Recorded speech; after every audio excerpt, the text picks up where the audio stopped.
Happy New Year from Desert Mountain Apothecary. I'm Will Brennan, and today I wanted to talk about what's I think on a lot of our minds right now at this time of year, which is New Year's resolutions. And there's a very good reason in my mind why annually we sort of assess our last year, the progress we made, the progress we didn't make, where we want to be next year, where we want to go into next year, what we want to go into next year as. And the gyms do really well, the diet programs do really well. People, just barrel into it for a couple weeks and then they seem to lose steam, and then they get really disappointed.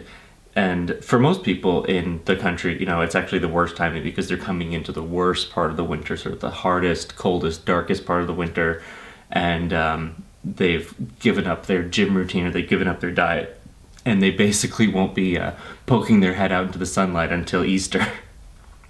So it's important, I think, to really avoid that. So you have to start, even before you make that resolution, figuring what is a good resolution to make, what's reasonable, what's realistic, and ultimately, what do you really want to discern? What do you really want if you're going to make your New Year's resolution to go on an extreme elimination diet, to go on a crazy exercise bender, so you can be, look like a pop star or look like a Calvin Klein underwear model. You have to wonder why. It's a really, really good question to question why. Why would it be worth it to go through that? And I'm all for sensible eating and dieting, and I've had a very gluttonous holiday, so I'm not a poster child for sensible eating right now, but give me a couple weeks.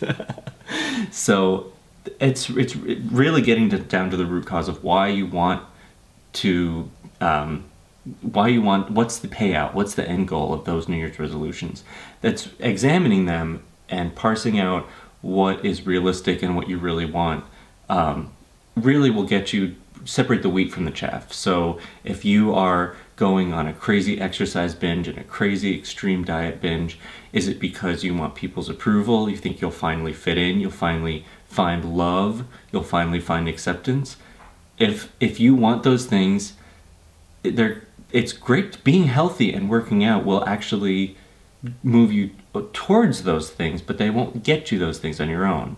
So I've come up with a list of things that I think anyone could sort of ruminate on and add to their lives going into the new year. I know these are all things that either I have taken into account and added into my daily life over the last year, or they're ongoing things. And for me, most of my resolutions are to keep going on the routines and the habits that I have already accumulated and to build on them. And for me, I have a payout.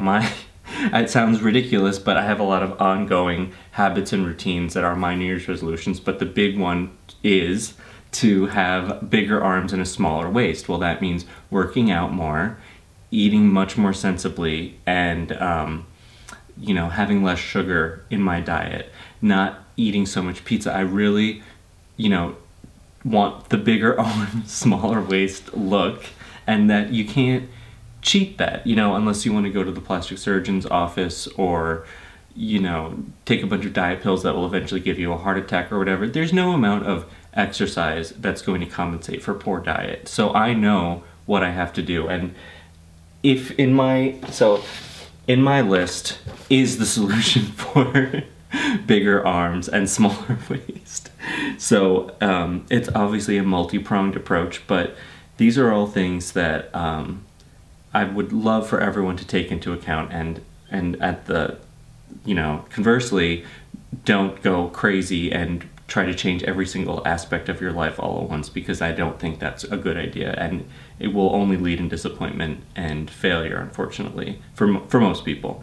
So another thing for me in the new year is making more professional videos and using a ring light, and unfortunately ring lights are very incompatible with glasses. They look very strange. I'm blind as a bat. I could barely see.